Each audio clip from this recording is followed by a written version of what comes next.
Hello. Okay, so I'm not sure why. Hello. Okay, there seemed to be a lag. I am hearing myself afterwards. So, um, that's that is so weird. That is so weird. Like I can hear myself afterwards.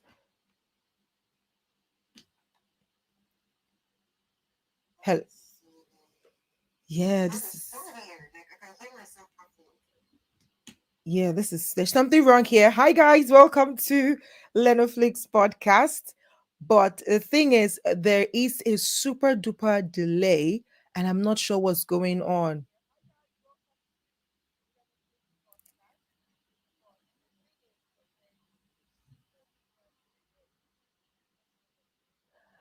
Ah, now I know what is going on. I am so sorry, guys. I think now I know what is going on. So give me a second. Let me fix that.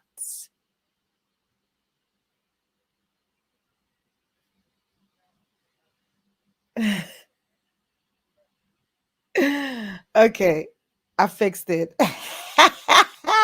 Techie.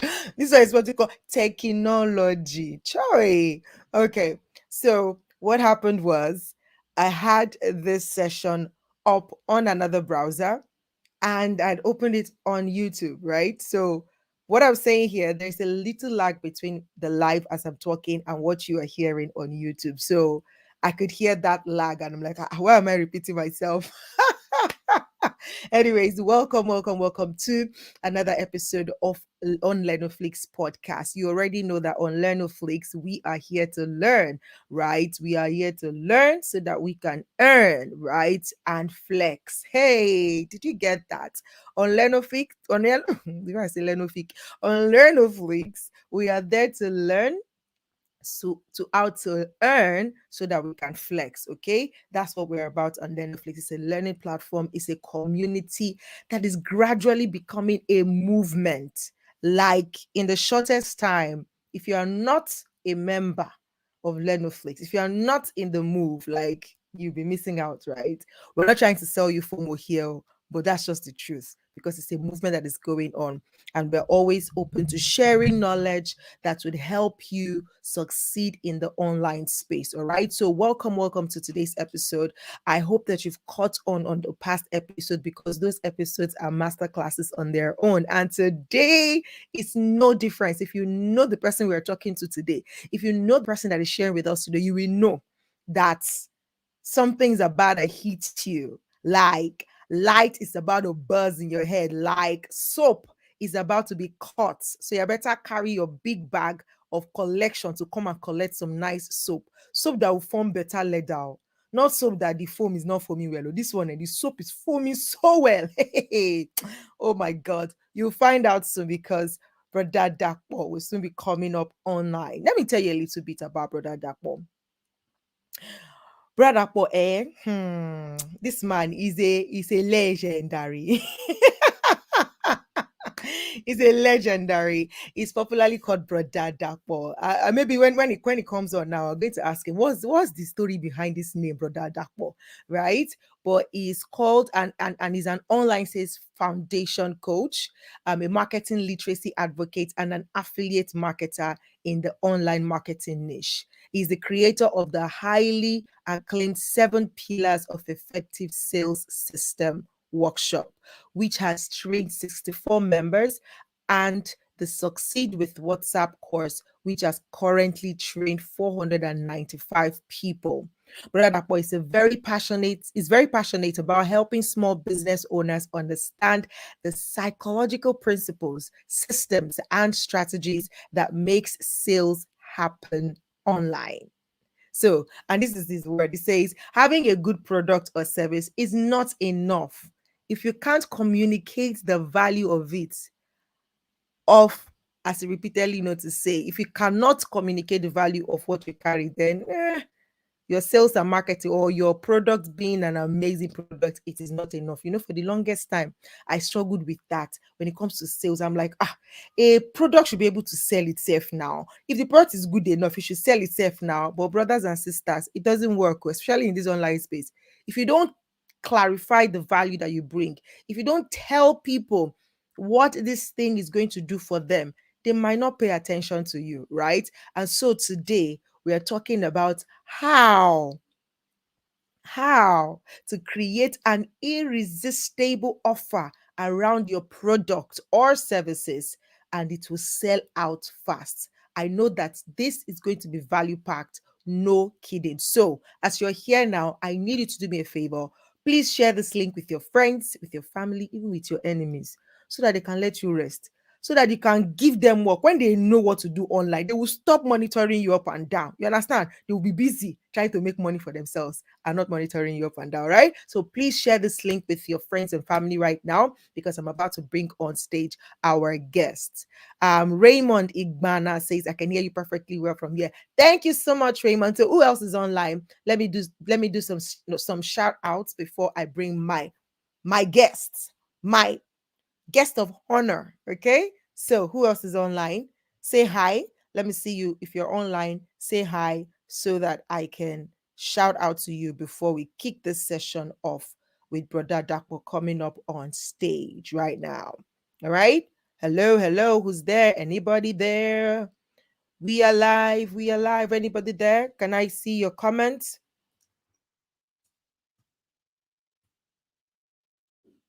Can I see your comments?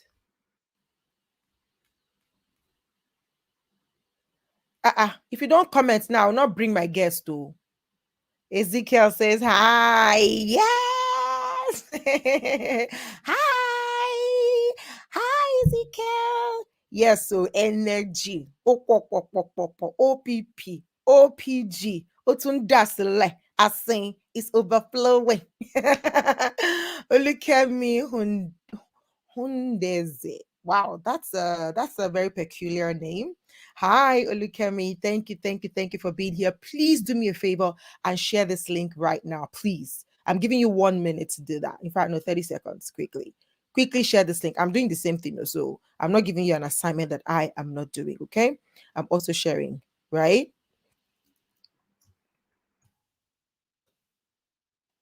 So share this link so that we can populate this room, because value is about to hit you. Like, it's gonna hit you so hard, and you are going to leave here like full of new knowledge. So you don't want to miss out, and you don't want your next neighbor to miss out on it as well. So please share this link now and let us populate this room.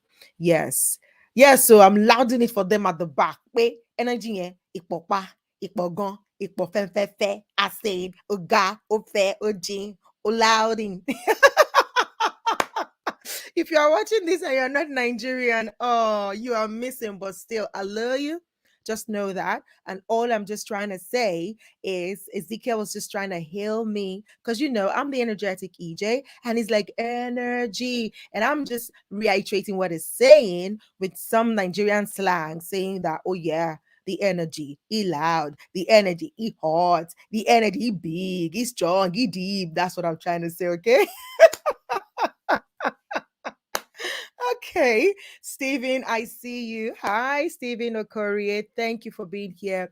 Please do me a favor now and share this link with your friends. Yes, I see the number growing. We need us to be can we do something? Can we make us at least 10 of us here? I know the rest are coming. They are late comers and they're going to have to catch the replays anyways. But you want to be here live and direct so that you can ask Broda Dapo questions when he's done sharing. And if you have been in any of Broda Dapo's sessions before, you would know that this guy, he carries something.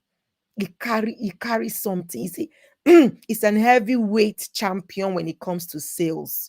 And so you really want to lean in and get your notes and your pen so that you can what? Take things away. So that it does not come in here and go in like this. You have to jot down the things that jumps at you. And it's going to be dishing out value. It's always a value disher. Anyways, hey, Coach Gift Simeon, sorry. Welcome. Good to have you here. My Yoruba is also I grew up in Lagos, so that explains it, guys. I'm a Lagos babe, okay? I'm a Lagos babe, so I grew up in Lagos. That's why. And when I was growing up, I actually was an interpreter. I used to interpret in church from Yoruba to English, so that kind of also helped me understand the language really, really deep. And I think I did it. I also did Yoruba when I was in secondary school, so I know all the signs. I can read Yoruba very well. Anyways, but it's a shame. Don't tell anybody. I don't understand my language. So my kinsmen are always like new for me. Like, look at you live. Just look at you. Huh? Look at you. But the thing is, it's something that I'm sad about, especially for people from my area. Like if you meet an Igbo person now, whether they are in Sri Lanka or in Alaska, their children will still understand Igbo. But for my side of town, south, most of us not sabi speak. Out of 10 people in a room from south, maybe two will understand their language. Yoruba people too, they try small. At least their children, we know how to speak the language small. But it doesn't go like that for all of our ethnicity in Nigeria. Mine is one of those who suffer from language extinction, and it's scary, but it is what it is. I hope somebody's going to rise up and just come and teach the next generation so that the language does not go extinct. Okay? All right. Thank you so much for being here. Without further ado, I don't want to delay our host, our guest. I wanted us to be full house, but please keep sharing the link so that more people can come. Share with your friends, share on your WhatsApp status, share on your Facebook page, and let's have this room filled up with people because value is about to drop. So please put your hands together, your virtual hands. So look for the emoji now, and the fire or clapping or laughter, whatever emoji. Let me see it before I bring my guest on. For all six of you here, let me see your emojis because this person why now? Let us on our guest lay, okay? Please let me see the emojis before I bring on my guest on the screen. Let me see. Go. I need to want my guest lay. Okay. I need to give him the honor that is due. So please put your hands together. If you were in a Zoom class now, say standing ovation. I'll see your reactions and all of that. So the way I can see your reactions here on YouTube is for you to put it in the comment section. So let me see your emojis, guys. Where are they? Where are they? I'm waiting for your emojis so that I can bring on stage my guest today. I'm waiting for your emojis. Where are they? Where are the emojis?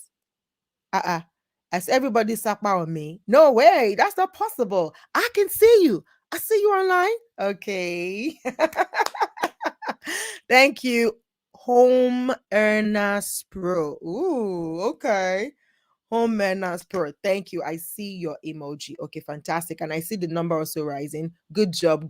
Keep sharing the links and let us have this room filled up because value is about to drop on you right now. Okay, Raymond says, Chai, EJ, you be quiet mistress. Yes, so you know that, right? Like, right? Some small time now, small remain, I'll go soon a charge. I'll just create a small room like on Clubhouse, and I'll be dishing you nice song, be serenading you with my voice, but there's gate fee to it. How many of you will pay for that service? Don't steal my idea, okay? Don't start it before me, okay?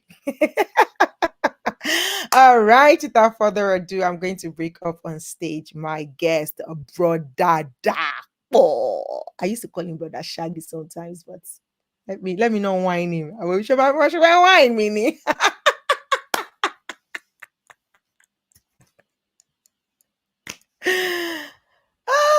Yes, you are okay, but yeah, you need to Hi, unmute. EJ, Okay. can you hear me? I can hear Can you hear you me loud and clear? now. Yes, loud and clear. Okay.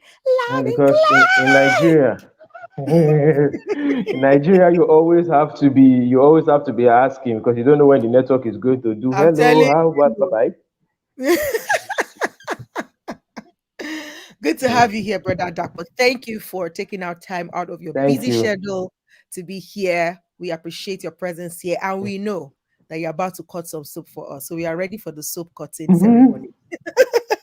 Okay, no But before problem we go now. into it, just as a way of sliding into the phone, what is this Brother Dapo thing? Because I know your name is hey, I Dapo forgot Alimi. even your Dapo Alimi, right?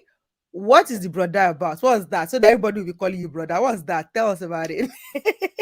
Okay, so essentially there are three reasons, right? Number one, you want to have something memorable that people can remember you by online. So, for example, you are called the energetic EJ. Like every time people hear the name, they're like, it sends a message, right? It Yeah. sends a message. So that was the first reason. I wanted something that is not generic. Just like musicians also have their own brand names and all that, and Mm, sometimes different from. So that was one. Number two was that I wanted a name that sounded as relatable and endearing as possible. mm, When people hear the word brother, it tells you this kind of person is somebody you can relate get with. close to. Yeah, or you can relate to it. And then I deliberately did not use the English spelling. I used the Mm. Yoruba corrupted version. You get, because I mean, so you get, so it's more relatable to us here. And then the third reason was I wanted some respect to my name. Right. So if you see And somebody don't is be a calling me brother, that for any show my age, you meaning. get. So even if you say somebody is your brother, right? But you still have, as much as you know that you can get close to the person, but you also still know that there are limits, The right? boundaries. Lines you should not Yeah. cross. Yes, exactly. So those are the three reasons I actually came up with that name. It actually didn't even. It was just one day. Like the idea just passed by my head. And I just like, hey guy, wait there. What are you saying? And I thought, okay, this would actually be cool. Like it's good for a change, actually. And I just like, okay. So that was how we And took off from there, actually. it suits you. It suits you fantastically well. It suits you, Yeah. brother Dapo. Thank you. Share. All right, fantastic. Thank you so much once again. Yes. Who says, let me see the comments. Says I miss brother Dapo English with 7 pillars. I know, right? The guy can blow for there. Don't mind me. Somebody says uncle brother Dakwa. They tell you double respect. Anyways, Mm, good to have you here. So today we're yeah. talking about how to, create irresistible offer. First of all, Mhm. let's start with why is it important? Because I read, I read your write up when you were sharing Okay. about this session, talking Okay. about your life changed when one of your coaches told you Mhm. that don't just sell products, don't just sell services. And you're like, Yeah. okay, so what are we selling? No. And he's like, sell offers. So why is it important? Why are offers more important than the service or the product you're trying to sell? Okay, that's a very, very, very good way to start this session. Actually, incidentally, I actually had an outline because I wasn't really exactly sure of how this was going to go. So I'd already told myself, in case that doesn't happen, this is how I'm going to go from. So I had an outline. So I'll just jump to one part of the whole thing. So essentially, right, there are three reasons why, as far as I'm concerned, an offer or the irresistible offer was a genius invention. I don't know Mm, who thought about it. I don't know how many years it has been in existence. Probably it's been there for like thousands of years. I don't know when it became popular, but I think it's one of the most ingenious ideas or concepts that anybody could have come up with in the world of sales and marketing. So there mm, are three reasons. Number one, right? You are not the only one who is selling what you are selling. Whichever way you try to think that you are special, you are unique, there's nobody like you, it's a lie. There's somebody like you somewhere. mm. Even if they're not selling exactly what you're selling, but they are performing in exactly the same industries as you, Industry, yeah. hoping to get people The- the same results that mm, you are going to get those people, right? And mm, one thing about human psychology is once everybody starts looking and starts sounding the same, the message starts getting watered down. mm. So if one person comes, if this usually happens when people say that a market is becoming saturated because Saturated. everybody is saying the same thing, and that saturation is actually an illusion. It's an illusion that is brought forward by the fact that everybody seems to have run out of ideas of how to Mm, market this product or service. So they are only hitting the same angle. mm. Shige. So Yeah. the offer allows you to have a competitive advantage in your market by presenting you as unique. That's the key Mm, phrase. Presenting you as unique, because when you look different, even if at the core of your setup even if you are not exactly different. But if you look different, you automatically have a grip on the mind of the person who is reading your marketing materials, your promotional materials. So Mm. that's the first reason, to appear unique so that you can gain a competitive advantage. So that's the first reason. Then the second reason was to prevent the buyer from procrastinating the purchase indefinitely. Mm. We all fall into this scenario, right? Releasing money. Money is like money. When you have cash in your bank account, right? Every time you see it, you feel this sense of power, right? You feel this Yeah. sense of control. So, Mhm. but every time you have to release a certain amount of that money, especially if it is, funds that is not too large, you feel like you are losing a sense of control. So Mm. the only way that money comes out faster is if you feel that what you're about to lose is greater than holding on to that money To the money. in your Hmm. hands. So you Hmm. get, so to prevent, so the second reason is to prevent the buyer from procrastinating the purchase. I will buy it later. Don't worry, I Later. will buy it when I have, and later. And because Later the never comes. world, Hmm. it never comes. Because the world is structured in a way that distractions are standard. Before Hmm. you know, we have so Something many else. options. Yes. Yes. Something else to Absolutely. creep up. You forgot it. Anyway, then the third reason is for you to hit your financial target fast. Hmm. Hmm. That's the third reason. So basically, we're using the law of compressed action at that point, right? You know that, okay, because if you leave people to, you can say that the second reason is actually tied to the third reason. Good. If you leave people to make their purchase at any time they want, your Then you, financials become yes, scattered. scattered. Yeah.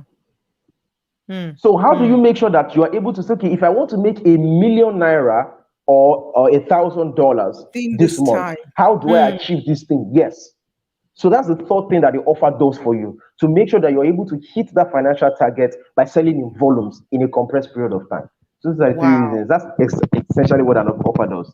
Fantastic. Guys, I hope you're catching this. I need somebody that is watching right now to be our scribe. Let me see as he's dropping it, let it drop in the comment section as well. So share it as Broda Dapo is mentioning this point. Share it in the comment section. I know you are writing, but also you can type in case you don't have your pen and paper. It helps you connect it to your mind as you type it out, trying to capture what he's saying. Type it out in the comment section. If you're not with your pen and paper, it helps you connect the dot and say, okay, wow, he said this. And the moment you type it kind of sticks a bit. I know you can always come back to catch the replay, but sometimes, like you said, something might distract you and you're not able to come back. That's why it's Yeah. essential that you're here right now, this moment on the live session, and catching what he's saying and taking what is yours. What is yours? So maybe you're already on that, journey of creating offers, but you're missing some elements. He has mentioned three fantastic, important, vital things or elements that your offers must carry for it to yield the result that you want. I like that, Raymond Igbana. Thank you. Make you sound unique. Yes, your offer makes you sound unique. It differentiates you from the noise or from the ocean of voices that are selling the same thing or selling different things to the same set of people you're trying to send to. So you are unique. You stand out of the crowd. What's the second one he said? Right? Who's going to help us with that one? Let me come. I need to know that you are engaging in this session. All right. So let's move on while I'm reading the comment section to see that you're following. So now, Brother Dapo, please just take it Yeah. away. Take us through the outline that you prepared for us, and then we'll ask Okay. questions afterwards. I love this part. Yeah. Oh my God. Right. Okay. So we actually was on point number four. What you just asked now was actually listed as point number four here. So I will just go back to the beginning because what I wanted to do was I wanted to establish some very, very critical foundations that will make this class as valuable and as sensible as possible so that when you leave here, you have a clear understanding of what you should be doing, right? So I'm first of all going to define what an offer is because we talk about these things a lot. Offer, this one offer, that one offer. What's that offer to start with, right? And then I'm also going to explain what a commodity is because most people don't know that they are actually selling commodities without knowing. I'm going to define, and then we're going to now explain what is an irresistible offer, right? And then we'll go from there. I will explain what are the psychological triggers that makes an offer work, or why do offers work, right? And then we'll look at the core elements of an irresistible offer because like that's like the major thing everyone here came for. Like oh, okay, what is my offer supposed to have in order for it to actually be called an irresistible offer? I hope we're able to cover this. So I'm going to have to be very fast. You may have to watch the replay to catch everything I'm saying, because I don't want to stretch this for too long. So first off, what is that? Okay, before I explain that, right? Let me say this as a foundation, that one of the biggest favors you can do yourself as a business owner, take this anywhere. You will remember this 20 years from now, and you will thank me that I told you. Whether it doesn't matter whether you're an affiliate marketer, whether you have your own business that you're running, whether you whatever it is you're doing, you're CEO, you're a sales rep, you're a sales manager, whatever. One of the biggest favors that you can do yourself in business is to be a committed student of human psychology. See, some of us, when we talk, the reason you feel like we carry this firebrand understanding of what we are doing, like we look like we have so much sense, is because we are obsessed with understanding what makes human beings. That's why I have an edge over several other marketers, or I don't know what to call them right now, or let me call it marketers that started at the same time that I started. 2020, January was when I really started taking the online space really seriously and all that stuff. It's been a rocky ride, but we're glad we're here. One of the reasons why when I write, when I talk, people feel like there's something else in my voice is because I am deeply committed. I find the idea of understanding why people do what they do, I find it very, very interesting, and I'm committed to studying it. And if you notice, it informs every single thing that I teach. Because see, if you don't understand what makes people, why people do what they do, you cannot sell to them. I remember this particular clip in the movie Wolf of Wall Street, when Jordan Belfort asked a guy, "Sell me this pen," right? And then the guy started and was saying something like, "The pen is nice, it's beautiful," right? And Jordan collected the pen from his hand, right? And then he gave it to somebody else, and that one basically just asked him a question and sold the pen in like seconds.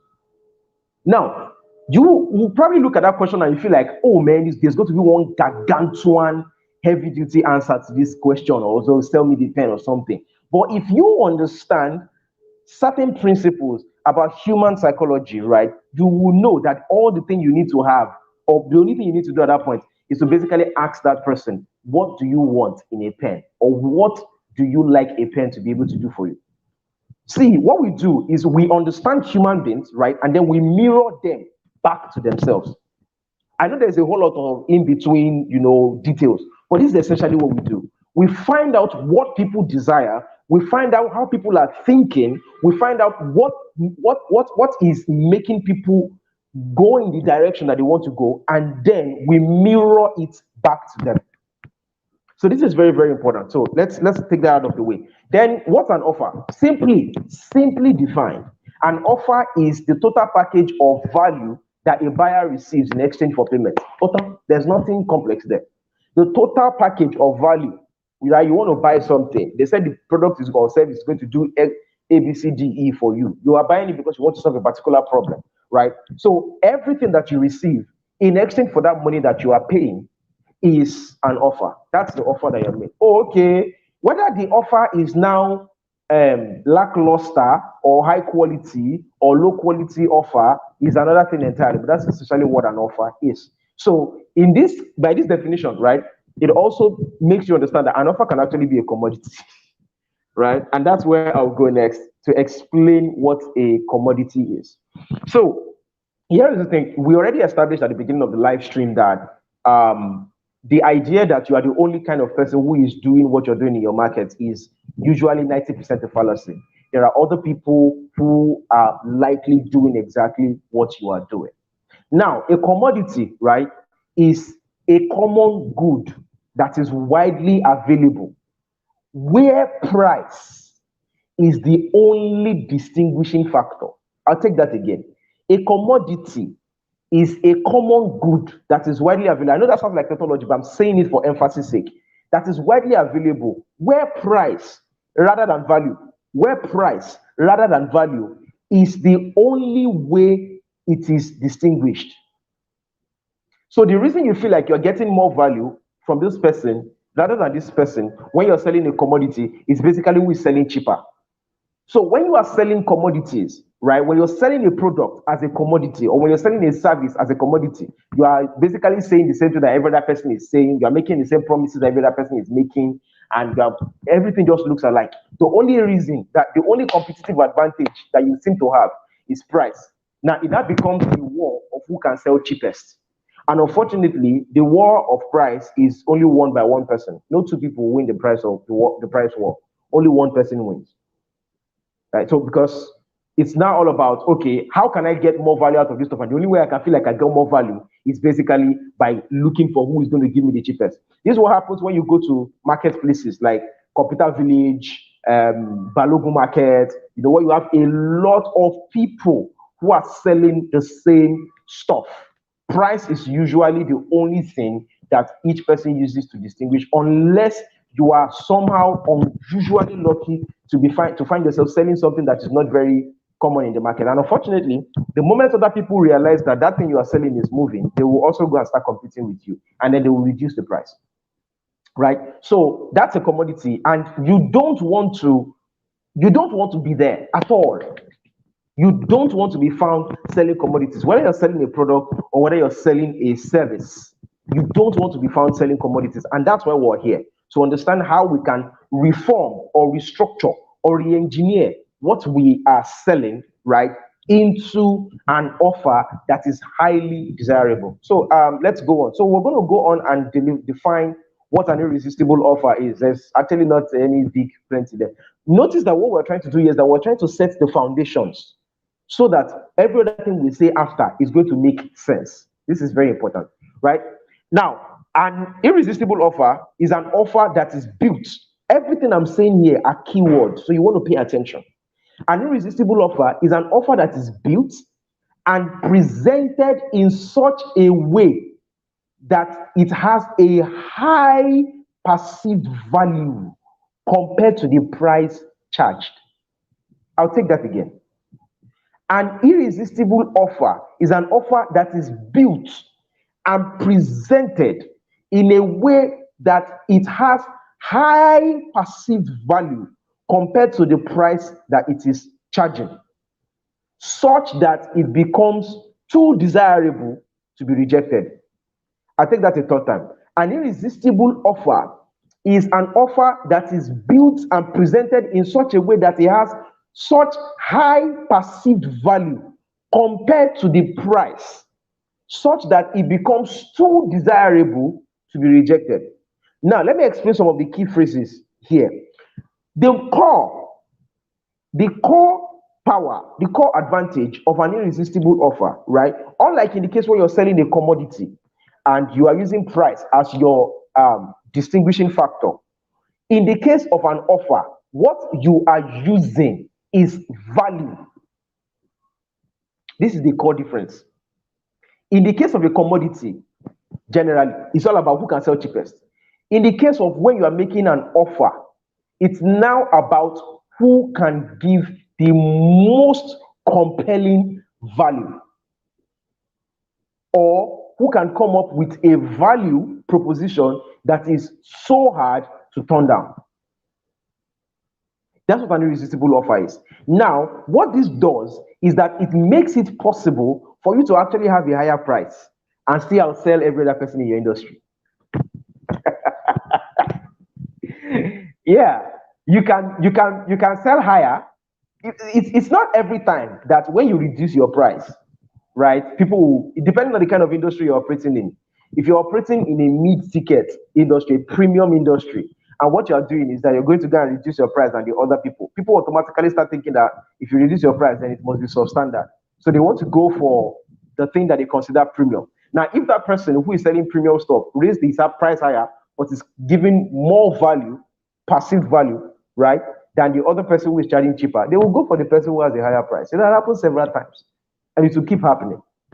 So I hope you understand that. This is very, very important. So in an irresistible offer, what you are using to distinguish yourself is the value that you are imbuing into that stuff, rather than just reducing your price. So let's go to the next point, which is What are the psychological triggers that makes offers work, or why do offers work better than commodities? Sorry, why do irresistible offers work better than commodities? Right? Because if we just say offer, it can be anything. An offer can be resistible. You can make an offer and it's not even compelling in any way. A commodity is essentially still an offer. It's just a very bad offer, right?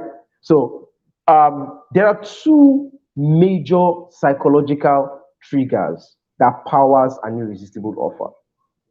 These two are the basics upon which an offer is built. Number one is the desire to have more for less.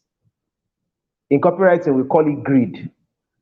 You may think, oh, greed every time is all about the greedy bad one where you basically shortchange and backstab every other person so that you can pack all the money. That's a form of greed. But in this case, this particular kind of greed is the greed of, you're just looking for how you can squeeze more out of this particular. It could be bad, it could be good, depending on how it's applied. But essentially, it's still greed. The desire to get more for less. This is why discounts work. This is why bonuses work. When you see people giving discounts and adding bonuses and all those things, this is the psychology that they are using. The fact that when you feel like you are getting way more value out of this stuff than the price that you are paying for it, it becomes more desirable. This is why people wait sometimes till Black Friday. This is why people wait for holiday discounts or whatever. This is why people respond better to, if you buy three, instead of buying one at 2,000 naira, if you buy, okay, let maybe use shoes, for example. You sell shoes. I'm already giving you an example. You sell shoes. Let's say each shoe is like 5,000 naira, right?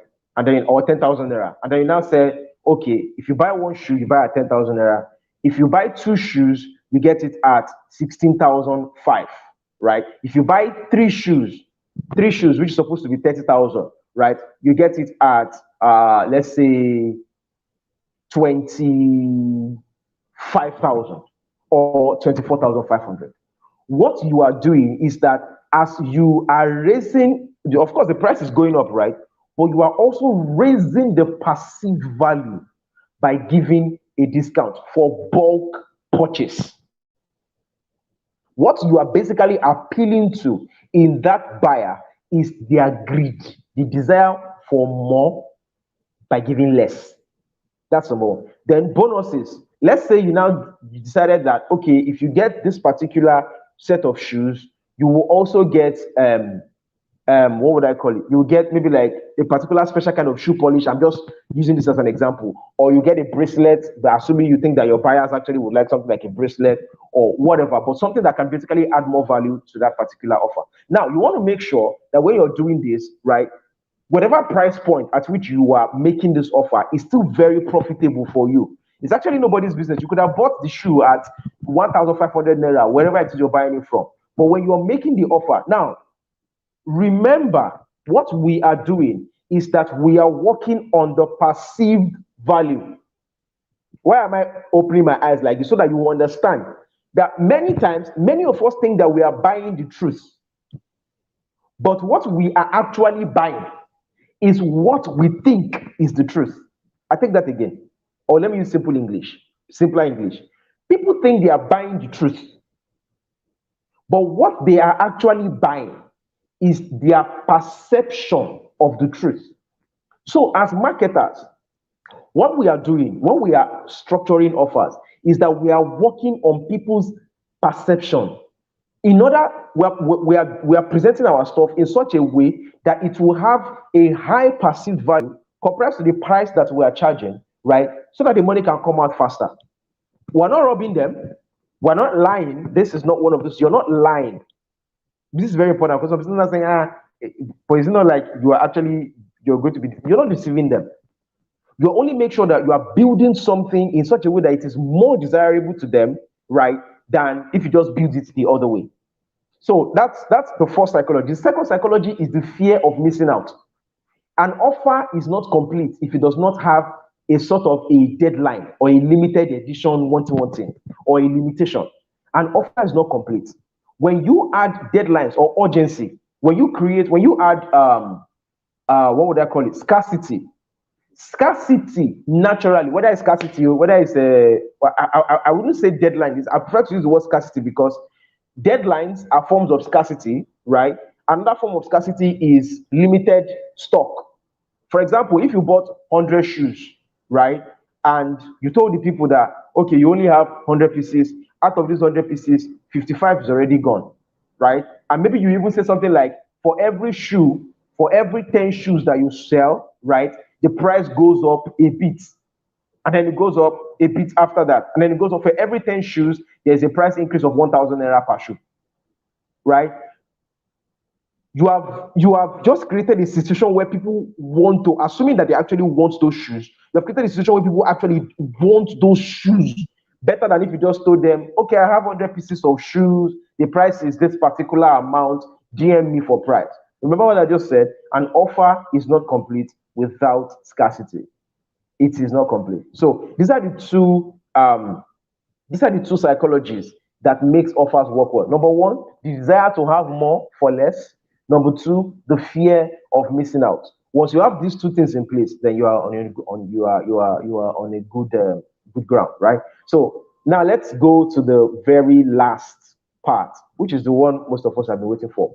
What are the core elements of an irresistible offer? In fact, it so happens that while I was talking about the other things, I actually mentioned just like the general ones. Now, when I want to split it into usable bits so that you can actually make it work for you. So, number one, right? An irresistible offer has about 5 parts. 5 parts. Number one is the main product, highly valuable. We don't need to be saying this, but I need to say it.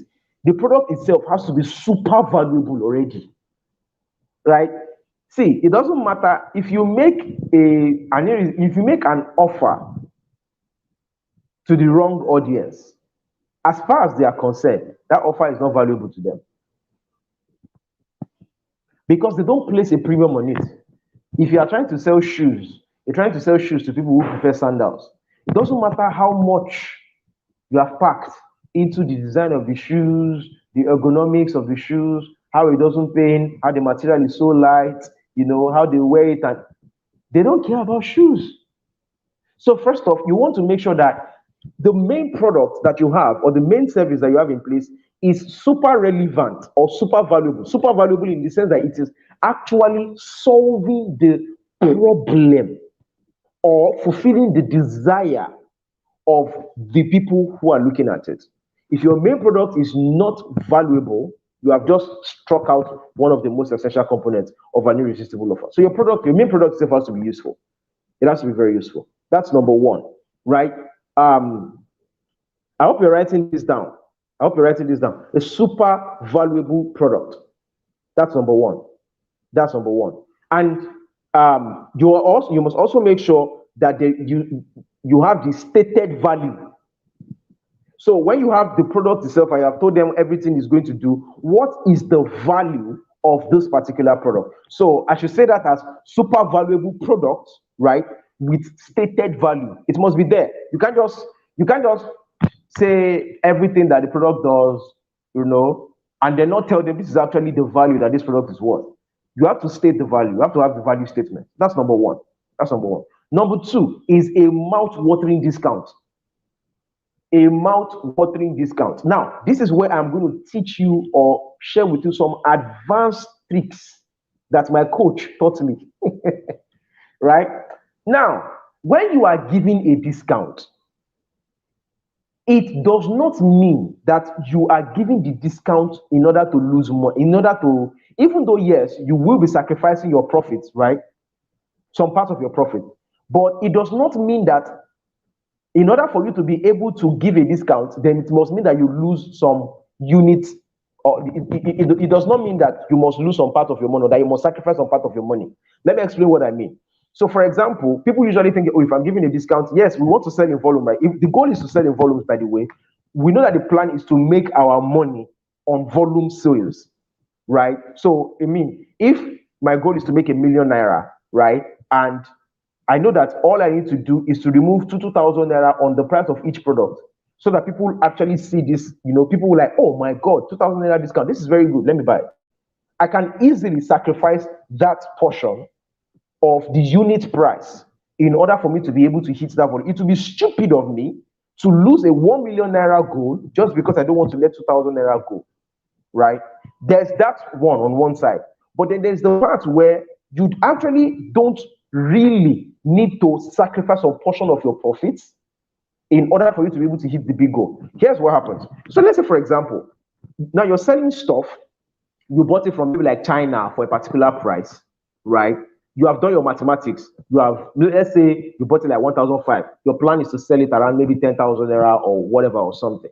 You've added shipping cost, 3,000 naira. You've added all the other, running costs that may be. By the time you come up to that, you look at the running cost, everything is already getting to like maybe like 5,000 naira, right? And then you plan to sell it for like 10,000 naira or 12,000 naira. And you know that in order for these people to actually desire it very well, right, they must feel like they've gotten a discount out of this stuff. So what you do instead is you ask yourself, at what price can I go the lowest and still be happy with the profits that is coming in? So you determine that, okay, maybe that is at 10,000 naira, right? So what you simply do is you state the value of the product as 25,000. In case you are feeling uncomfortable at this point, let me tell you that value or no price is arbitrary. The same Coke that you are buying in the, what would I call it, in traffic for 150 naira, somebody else is somewhere else selling it at 1,005, and people are buying because they have some explanations in their head of why the Coke should be 1,000. So price is halfway. Let me use the word halfway arbitrary. There are some parts of price that you can justify. There are some parts that, there is no standard for you to actually place a price on it. So if I tell you that my product is 25,000 naira, I'm the one that bought it. I'm the one that knows the price I want to sell it that it pays me. Luckily for me, I am probably selling the product and most other people don't have it around or something, right? So I tell you that the value is 25,000 naira, right?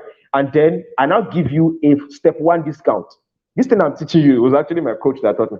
Step one discount, where you now say something like, okay, value is 25,000 naira, regular price, which is actually your step one discount.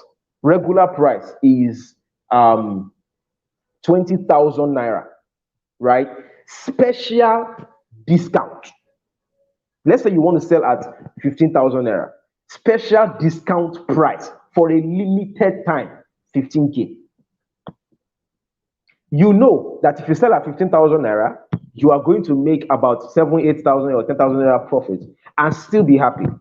And so what you've done is that you have put a value that you can in your mind justify on your product, and then you have given them a level 1 discount and a level 2 discount. That way, you don't have to really sacrifice a portion of your profits in order for you to actually make enough the volume, and then still you can actually sort of eat your cake and have it. This may be possible in some industries. I mean, it may not be possible in some kind of, depending on the kind of product that you sell. In the case of online courses, it's very possible. It's not hard to do at all. I'm the one that created the course. I know how much time I've put into it. I've established the value of the course to you. If I tell you, but I want to make sure that whatever it is I'm still saying is still reasonable anyways. I cannot say a 1 hour course is $2,997 unless I am, what's his name? Russell Brunson, or what's his name? Tony Robbins. So I will still call a price that can be justified. That's very, very important. Whatever value you are stating on your product before you start giving discounts must be logically justifiable. Mind you, logically justifiable is not equal to true. It is logically justifiable, does not mean that it is true. I tell you, people don't buy the truth. They buy what they think is the truth.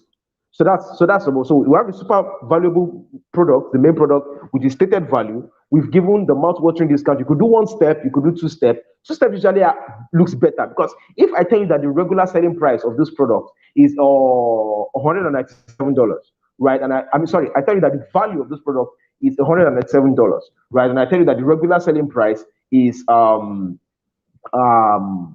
maybe $127.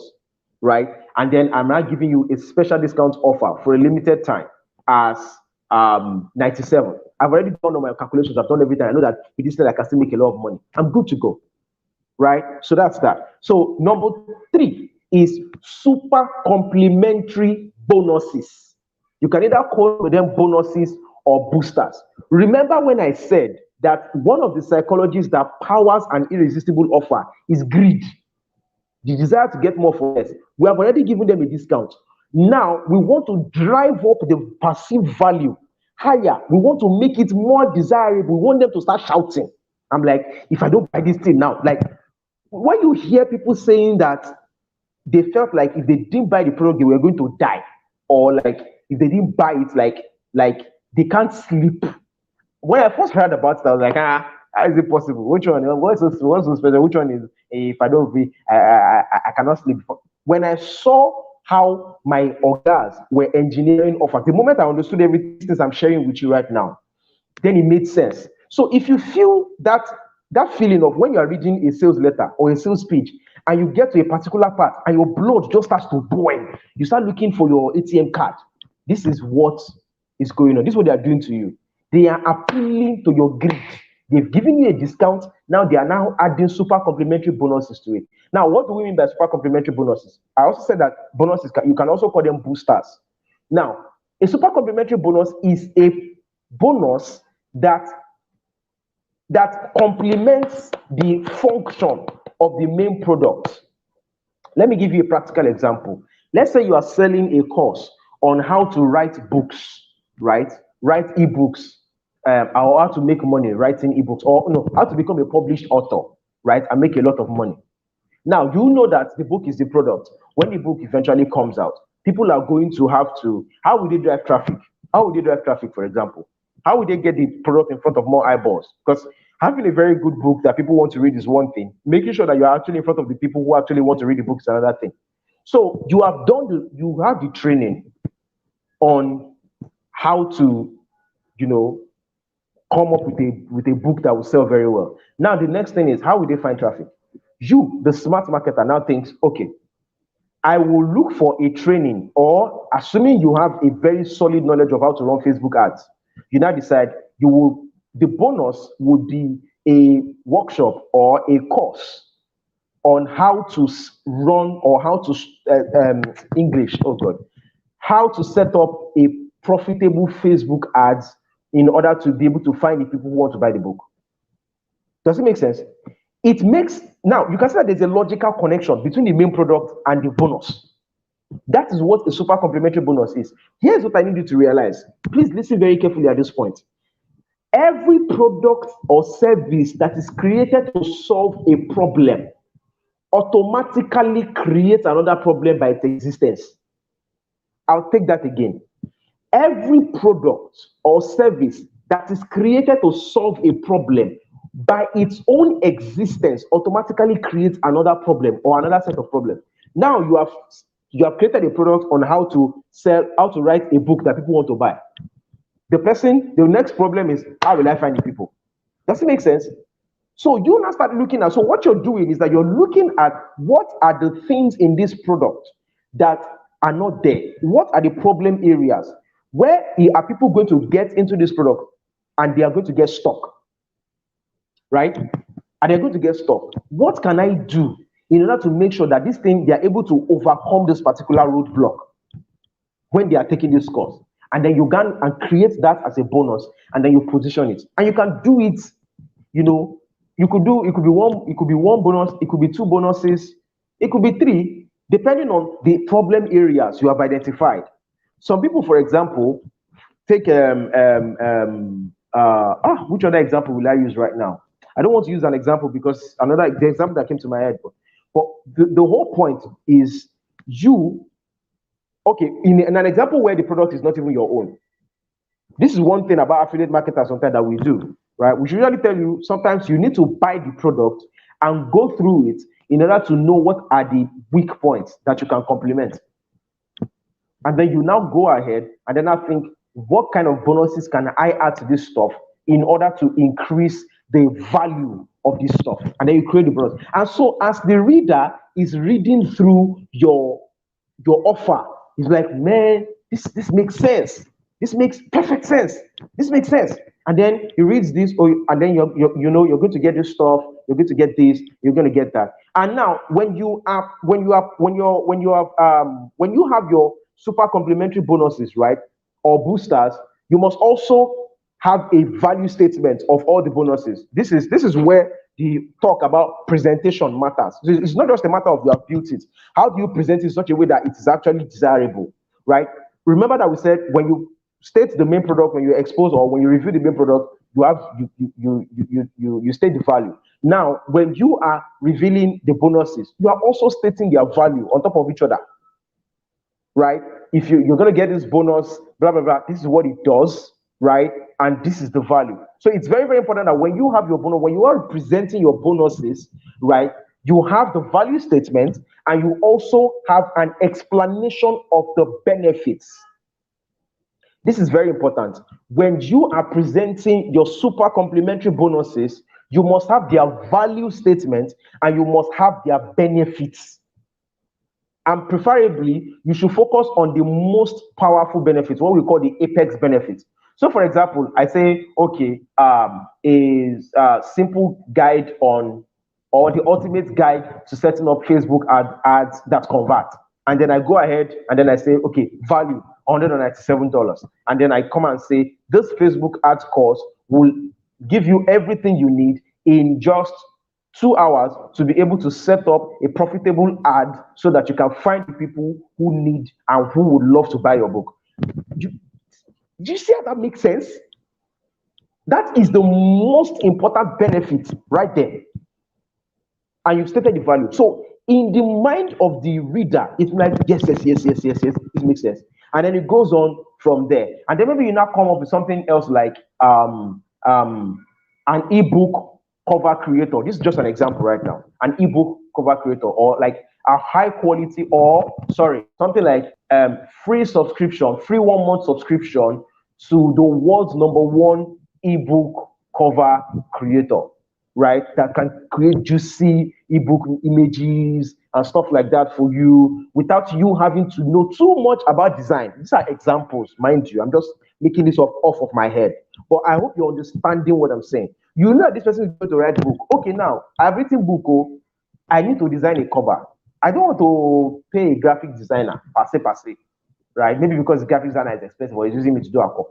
But if I can go online and I can actually find an ebook mock-up creator or software, or whatever, and then you position that as another bonus. So you can see how everything is marrying up with the main product and is giving more value to what you are presenting.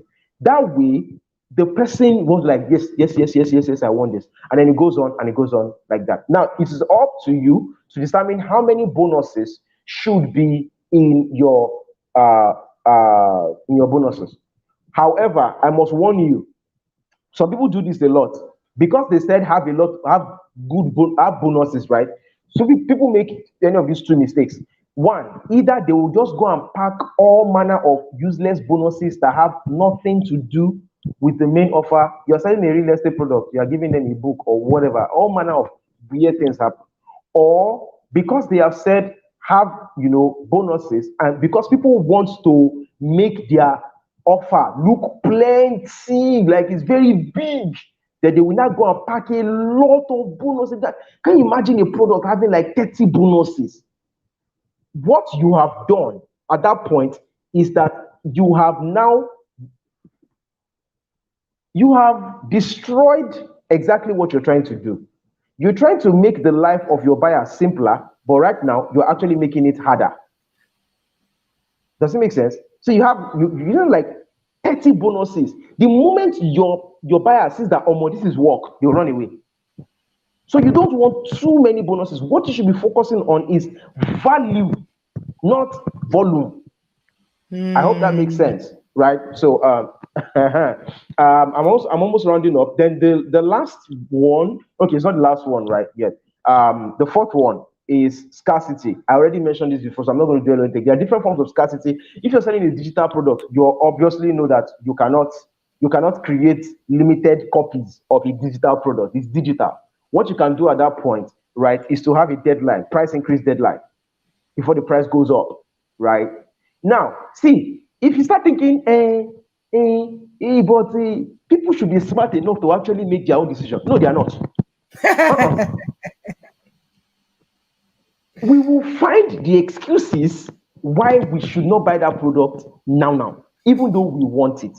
I mean, it's not salvation now. Even salvation said people do not accept salvation immediately. How much more what you are offering? It's not life and death. Maybe if you put a gun to their head, they can buy, but there's no gun in their head. So they won't. So you must be the one to inject the scarcity into the situation by yourself. But your scarcity must make logical sense. This is another thing. So people start using um when some people start giving the reasons for their scarcity, it's dumb. And don't forget, you are not when you see someone that is holding money that wants to release the money, they are not stupid. But when it comes to releasing money, people are not stupid. It is when it comes to making decisions that will help their life that they are usually stupid. So if you don't give them a logical reason why that scarcity is there, they will see you as phony. Then the worst one that people now do again is that they now use fake scarcity. You say, once this deadline timer hits this time, the price will change. Then the buyer now comes there later and then he's still staring at them. Come on, you are destroying your reputation. If you say that the page will expire at a certain time, it should expire. Or show them the next price point. Show them another page that contains the next upper price point, and put a deadline there too also. So you have deadlines and then you have limited stock. Limited stock is when you are dealing with physical product. In fact, it makes sense to explain limited stock. I have 100 products. You don't need to be explaining too many things. If you finish, it has finished. End of story. If you now want to make it deeper, you now tell them that after, the example I gave, after every 10 sales, you will increase the price a little bit more. That one you have to test it to be sure it works. It will work, it may not work, but that's also an extra thing. Then the last one is risk reversal. This is the fifth one, risk reversal. An offer is not complete if it does not have a risk reversal. Why do we have risk reversals, right? We are all living in a world where, uh, number one, right, there is no 100% guarantee that what you are saying you will do for your buyer is going to happen. What people are buying from you is belief. What you're working on is their belief. They are buying belief that they will get to a point where they will believe you enough to actually drop the money for you. It's not necessarily, it's not gospel truth.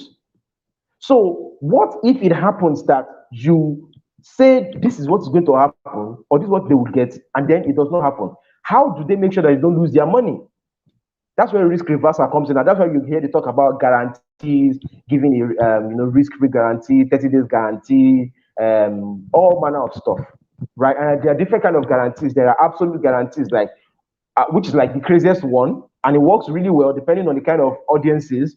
Where you say something like, if you test out the product and you don't like it for any reason, no money asked. That's the no money asked. Sorry, no questions asked guarantees. You just collect your money back and all that. But people have abused it. It attracts that kind of guarantee attracts a lot of attracts quite an amount of unserious human beings who know that, they will pay you and then they buy the product and then they can say, something didn't work for them, and then they would ask for a refund, and then they'll still keep your product and all that stuff. So people abuse it a lot, but it's still not much of a problem actually, especially when you're dealing with foreign or it's Nigerians that all those kind of funny things happen. Then you have conditional guarantees. Conditional guarantees is if you do X, Y, Z as we have stated that you should do it, and it does not work for you, then send us the money and then we will refund your money like that. So you must have risk reversal. So let's quickly run through everything we've said again. Number one is a super valuable main product. Number two is a mouth-watering discount, right? No. Super valuable main product is stated value. I'm saying it again so that it will stick. Stated value. Number two is mouth-watering discount. It could be one-step discount, it could be two-step discount. I remember everything I said about that. Number three is super complementary bonuses or boosters with their stated value. Then number four is scarcity. Scarcity must be there, whether it's a deadline or it's a limited stock, whichever way. Number five is risk reversal through a guarantee. Risk reversal through a guarantee. Those are the five core elements. I hope you've written them down. I hope it makes sense in your head. Now, when you have these things, I'm sure you can actually look at what you're selling right now, and then you can decide how exactly you want to structure your kind of product into the offer now that you have the elements on your hand.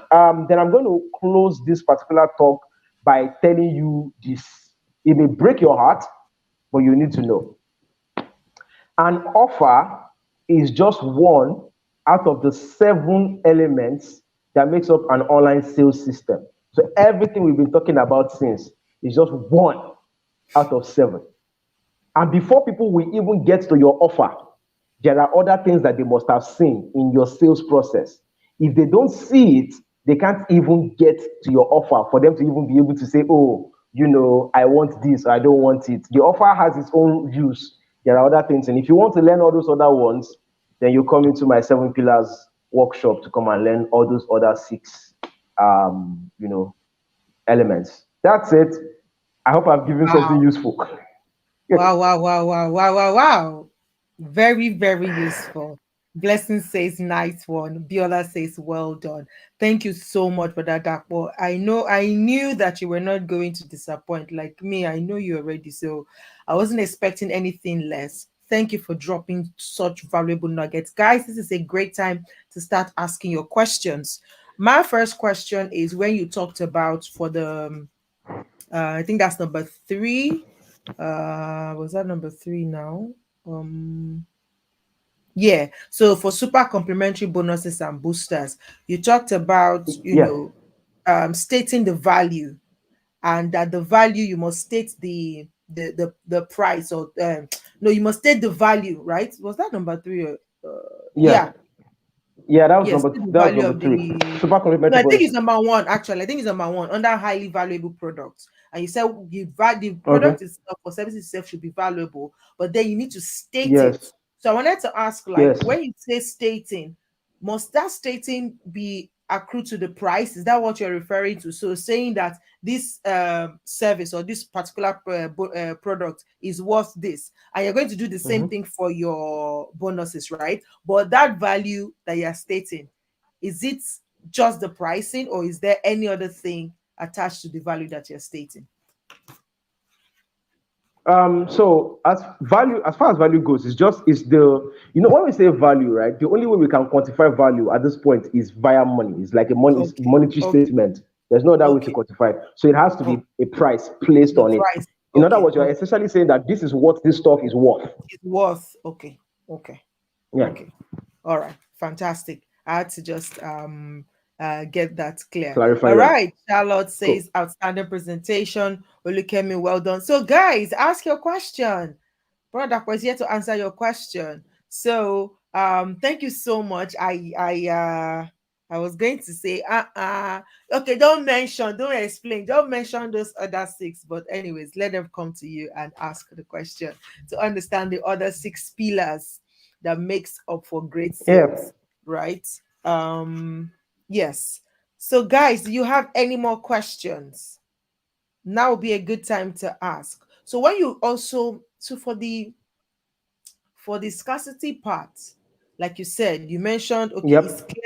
it's clear for, or it's easy to calculate for product, physical product, because you know Limited that one, stock, physical products. there's Yes. no lie in it. Like you have 100 stock, Yeah. if you finish, it finishes. But for digital products, there is no limit to it, right? There's no limit to it. So how Mm-hmm. long, Mm-hmm. when you're talking about creating that scarcity for digital products, what is a rule of thumb for how long you can give a space? And I specifically like when you said you say this one we this whatever we close this time, and then people still come and meet it. Yeah. I feel Yeah. like I've experienced that before, Yeah. and it's probably because they didn't sell. So how should they handle it at that point? Maybe at the point where they made that offer, the deadline they gave did not still yield the result they wanted, so Yeah. they cannot shut it down Yeah. completely. How should they handle that phase? Okay, that's a very good question. I think that there are 2 questions in the One, back. So let's yes. start from the last one. So if you notice that sales has not been as great as you want, and you decide to extend the deadline, like all you have to do is to find a logical explanation for why you are extending the deadline. Hmm. So I could give something like, yeah, all you need is at the end of the day, it's all about what makes sense. It doesn't necessarily have to be, but though this is where you might want to tread carefully between ethics and lying per Mm-hmm. se. But whatever Mm. it is, of course, you cannot tell them, the Sales reason did we're not come extending to. this, uh yeah, it's because sales is not coming. You have just told them that your product is useless. So what you can tell them at that point is that for reasons best known to us, right? For reasons best known to us, or for reasons best known to me, I have decided to extend this offer for a few more days so that you can take advantage. Can you see how you just turned it back at the person? Mm. Never at any point in your sales message should it look like you are doing something because of yourself, for the most Mm. part, because everything is supposed to be focused on your Um, buyer. So even if something is chopping you under the clothes, you cannot come and say, I am doing this because of my own selfish reason. You have to look for what is the one thing that the buyer cares about as this about this stuff, and then turn it back on them. to And them. so that's how you do that. Say again. Mm. So that answers the first question. You just have to find a logical explanation, or you may not even need to give any explanation at all. Just tell them for business, and that's it. Now, for your first question of how to engineer scarcity when you're dealing with digital products. So an example is, I'm giving you this discount as, so one of the ones I saw that people used for a while was, this price is a test point, right? We want to see A if better people test. actually, if yes, it's a better testing. If we stay profitable at this price point, we will leave it. But if we are not able to sustain profit at this price point, we increase it to the next price point. So you want to buy it before you We close it. increase. Then I Mm. took it a step further. There was one I did when I took it a step further. I said, if XYZ number of people buy this product at this price, it will remain this price for the next person. Ah, So okay. if, sure you get, so Mm. like you could be the one person that will make sure that the next person does not have to buy it at an expensive price. So everybody will be like, Omo, I could be the next person, let me buy, bam. Ah, Omo, I could be the next person, bam, let me buy. And then it goes on, and then it goes on, and it But, goes but on but like in that. that case, So those are just, in this particular yeah, example you use now, so would yeah. there be a system in place to show the initial? So you said that once so amount of people buys this, the next person gets it at Mm-hmm. this rate. How would they know? So that Yeah. transparency to say, how would they know that, okay, that initial whatever as hits, or they are the next person? Like, how do you handle that? Because if I can't Okay. see, then I can just Okay. assume that you are just Mm-hmm. boboing us, that get it. So how do you handle that one? Bluffing. Yeah. Yeah. Now, so realize that what I said was, if this number of people, right, buy this stuff at this price, the price stays the same for as long as that keep happening. Key phrase, for as long as that keeps happening. You have not stated a particular time. The place where you shoot yourself in the foot is when you say, if this number of people buy up to this time, I will increase price. I don't know if I'm communicating. I get what you mean, but I'm saying Let me that say, the yeah. number itself is what I'm saying. So let's say you say if 100 They people don't buys need, this, okay, they don't need to know. Do yeah. you get what I mean? So They if I don't need say, to know. Yes, but they don't need to know. I've just said, if I look at, okay, if I say something like, if I look at my sales dashboard, right, it is me, it is my decision. If I feel that this number of people keep, buying at this point, I'll leave it like that. You don't know, and the fact that you don't know is one of the reasons why you even want to do it fast fast. Because if that point, uncertainty breeds this uncomfortable feeling in us. If I don't buy this thing now, what if the thing go and expire? And then maybe I'm like the number 99 person that's actually supposed to make this thing, and I did not do it. They'll buy. And then it goes on like that. In fact, if you I notice get the on many logic of my, behind that. I get the logic behind that, but I'm just saying that for, I mean, you have been in this for a while, and you've owned yeah. it. So for a starter, what is Mm-hmm. going on at the back of their mind is, how if what if somebody now comes and send me a DM like, so since somebody like, no, feeling the compulsion as the person who has the product Mm-hmm. now to kind of Mm-hmm. show a countdown. to show or to state the Mm-hmm. number of people that have already gone through, to still create that 50 Mm-hmm. people have now bought it to remaining 50, or 80 Mm-hmm. people have bought it to remaining 20. And once the last Okay. 20 people buys it, this Mm-hmm. so Mm. do Okay. you need to put Let me let those transparency in place here? Okay, so now let me re-explain it this way so that you will get it. The scenario you are painting is the scenario of XYZ will happen once this number of people buy. Mm-hmm, Like mm-hmm, price will go up once this number of people buy. In mm-hmm, that scenario, it is best to show a countdown timer. Sorry, not countdown, like a filler timer that shows the number of people who have actually bought that stuff. mm-hmm. So there are actually, when you're using a landing page builder, there's actually an element that allows you to show number of people. The only reason why I usually don't go near those things is because not many people know how to program them for Yes, them to absolutely. work very well. So there's no, Yeah. so instead of using that kind Stressing. of problematic angle, I will come from an angle that basically just uses uncertainty. Okay. I'll just tell you, if this number of people, I can't tell when it is going to. In fact, what I even make it worse by telling you I can't tell you when it is going to happen. It can happen now, and I will tell them, as you can see, there is no scarcity timer on my page. I don't use it because I don't want to use fake scarcity. It makes sense to the person. The person is like, okay, this is one of those guys who does not use all those, the one that will expire, and then it's not keep showing again. I'll tell them it can happen today, it can happen tomorrow. If I'm able to sustain this price point and people keep buying, I'll leave it. If I cannot, or okay, another angle I used was I'm testing this price point. If my cost of finding you people on Facebook remains low because people are buying, I will leave this price like this. But if I am unable to bring in more buyers at this particular point and Facebook starts charging me higher, what do you think is naturally going to happen? I will have to increase my price. The person reads that and it makes perfect sense to them that if we keep buying, right, this thing remains low. But if we don't, then I'm most likely going to pay higher. So you can see. Mm, So at that point, when you're giving your scarcity, you just have to make sure that your explanation of your scarcity makes sense. it's logical. It does not have to be the truth, but does not have to be the lie. That's the thin line that people walk. You don't have to lie. So that I feel You like don't that's have a skill on its own. Yes, it doesn't have to be the truth, but it has to be logical. It must make sense, but it must not also be a lie. Because that's what once you start lying, you have just crossed the line now. It took me a while though. Don't think that this was Exactly. this Exactly. It's not a work in happened the one park. It's day. not something you No, no. So actually, I it's think something you I have even to picked up some of practice. these things.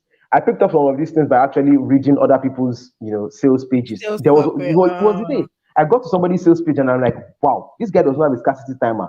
And I was reading everything and it was making sense. Like, see, if this price, if it works fine, we're all good, we'll leave it for as long as possible. So it's I more was like like, they're having a whoa, conversation with you, like they're having a negotiation with you. So you feel exactly. like a part of the process of the decision making process.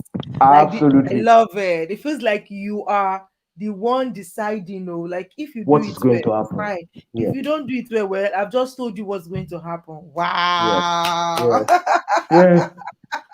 That's the point. Love it, love it, love it. Whoa, man. Actually, this takes learning. It takes Yeah, practicing, so you need to keep yeah, practicing it and fine-tuning it and fine-tuning it. So what yeah. I'm just going to leave with you guys is, I know that listening to this, and I'm asking this question because, have you noticed that it is only when you are really willing and interested in actioning things, that is when you ask questions? Mm-hmm. Because when you don't ask questions, it means that you're not interested, or you don't understand. Yeah. No, because if you don't understand, then you will ask questions. But like, if you're not interested, and if it's not in the back of your mind to practice these things, that's when questions wouldn't come to you. So when I'm in a conversation and people are not asking questions, it's just the fact that they don't understand, or they are not interested, or they don't give a shit of what's going on. So Mm-hmm. they don't ask questions. So if you know you are willing to take action, then the questions should come. That is how we know a student who is willing to take action, because they are like, okay, they're already calculating and thinking about the action that they're going to take. And Yeah. what's that word now? Predicting the possible objections or possible questions or possible roadblocks hurdles, that they are yes, going to that experience. they are Yeah. going to experience, and that based on that they ask questions. So please, I want to Mm. leave you with that today. That when you are in any when you get any opportunity to be in a space like this, when you want to learn, think as you're learning, as you're taking in the information, start thinking of you applying the information, and based on that, try to predict what roadblocks can you meet, and Mm-hmm. ask such questions, because when you ask the right questions you will get the right answers, but when you don't ask, EJ, can, sometimes can you I get can I say something? yes please. Can I say something? I just remember I just saw this part now in my notes and I forgot to actually mention it under Okay. bonuses. Sometimes Mm. sometimes it happens that people have a problem thinking up the Bonus. bonus that they should add to a particular product. So I learned this when I was reading somebody's article one day. It was like sometimes the reason you feel like there are no bonuses is because you have packed all the value and put it into your main product. So that what you should Mm. do is remove a section of the value that you have put into that main product without breaking the function of the product. That's what she said. Like, if you remove this section, can this product still work? Still Will people stand on get its own. results? And blah blah blah blah blah. Mm. And if your answer is yes, remove that section and then position it as a It's the bonus bonus. instead. Makes sense. My head was like, Oh my you get. goodness. So, My because like I goodness. said earlier, what we are doing here is it's all about perception. It's not necessarily what is. It is what we Mm, want you to believe that it mm. is without And that lying. and that's marketing, really. Basically, that's what Yeah. marketing and sales is. Perception, really. You right on it. So one more thing that I'm going to leave you guys with is you can listen to this now and be like overwhelmed, like, oh my god. Like when Broda Dapo even mentioned that this one thing offers is only one out of seven pillars. Your heart go begin, hey God, only one. So when will I learn the remaining six? What's the point if this only one? But look at it this way: even this only one, it's still going to take you a while. It's going to take you practicing it for you to get very good Yeah. at it, right? So Yeah. start today. Start today. And even when you mess up, let me tell you, everything you do is still adding up as long as you are willing to learn it. So even when you don't get it right the first time, by the time you do it the second time, it's going to be better than the last time. By the time you do it the 20th Mm-hmm. time, you are way better than when you started. And that's one reason why you must take action today, why you must start small, why you must start where you are and grow from there. I was just thinking about it. I remember, getting on the platform like Instagram, it's been annoying for me lately. And, it took me a long time to build my following on Instagram, even to hit the first Mm. 1,000. It took months. Even I think over a year, so before I hit my first 1,000. Then I started to do ads and all of that. And it took almost like 2 or 3 years to hit 4,000. I was close to 5,000 when I don't know what happened. Instagram, disabled my account and I could not recover it till now. And I just felt discouraged. Like, what's the meaning of Mm. this? After all these years of ads, running ads, doing all those things, that account just disappear, poof into thin air. Like, what, I'm not even going to stress myself.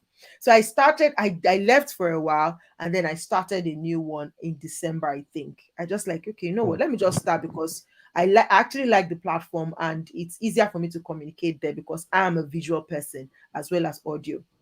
And so I started in December. Mm. And guess what? This is March what? March 2021, right? And as of today, I've hit 1,000 followers now.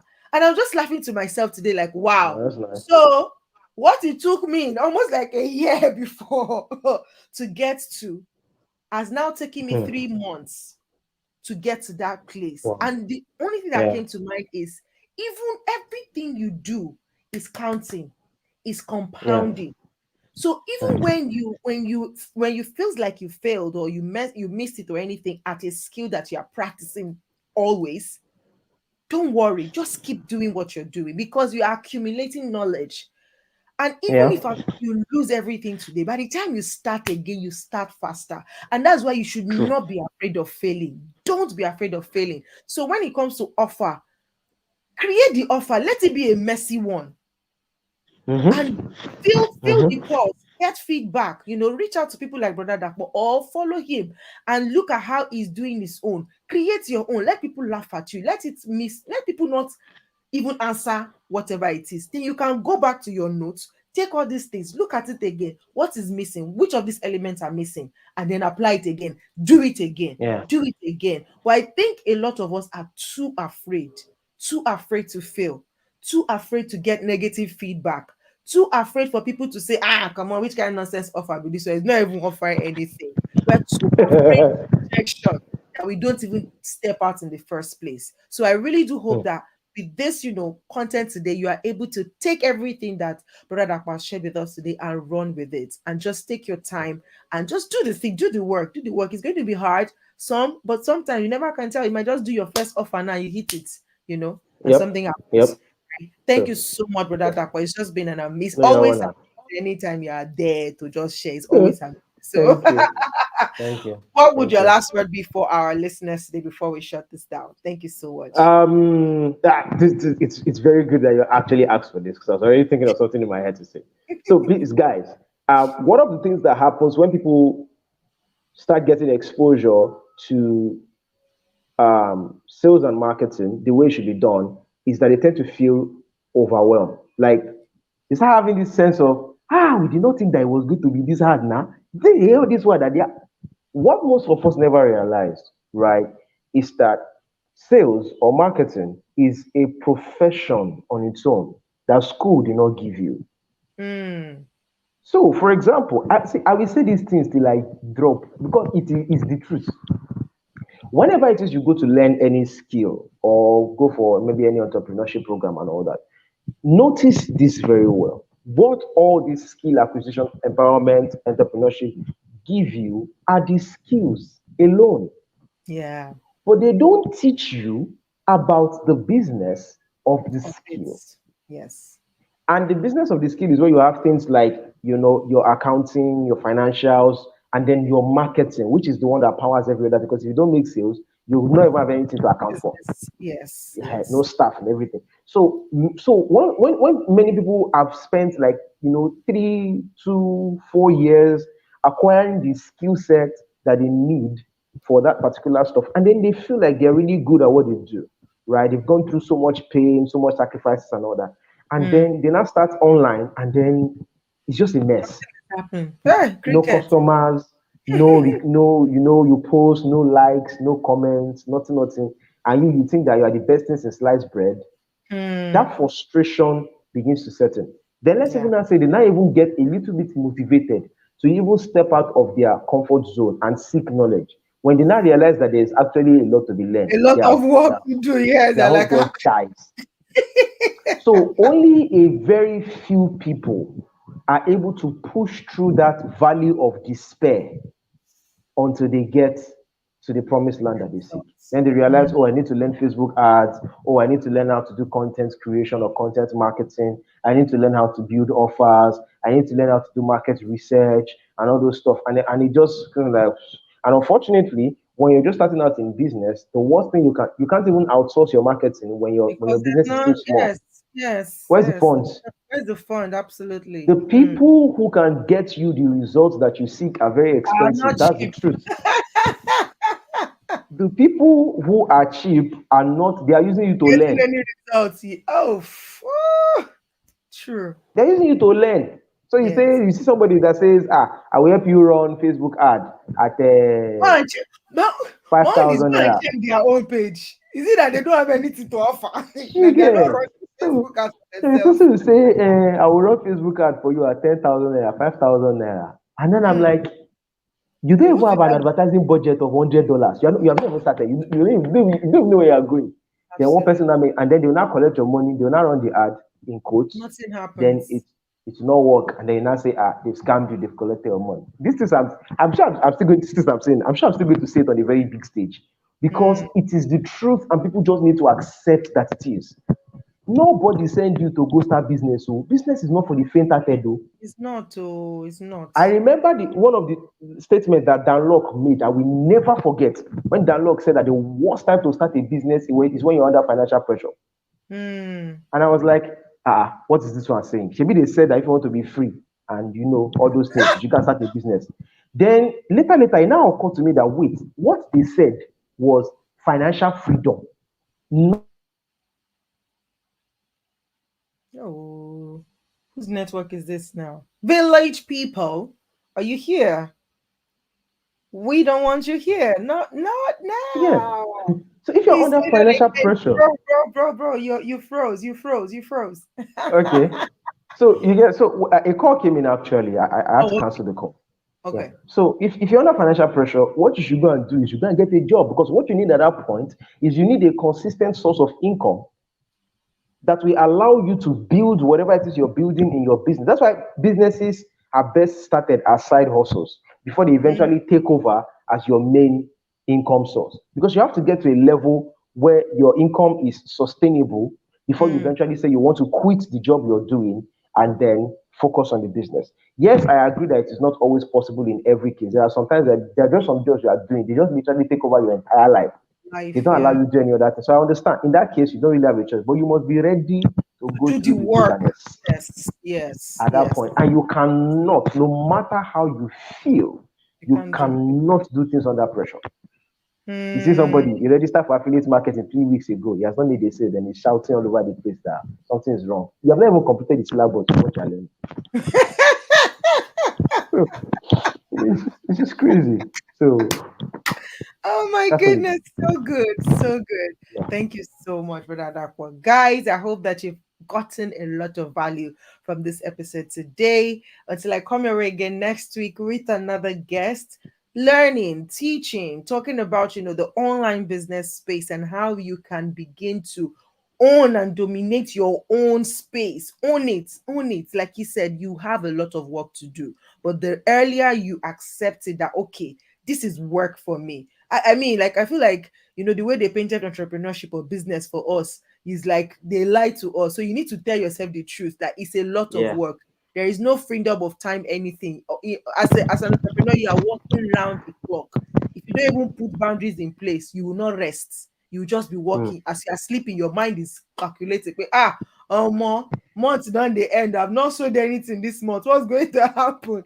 Right? Bills are piling up. It's constantly working, but you need to be able to prepare your mind to put in the work. The solutions are there, the skills are available, but you need to put in the work to learn it and go through the wilderness before you get to the promised land. So thank you so Yeah. much for being with us here today. Till come your way next week. This is the energetic EJ signing out on the Lenoflix podcast. All right. See you Hi. next week. Bye. Thank you so much, Radapo. Bye, All right. guys.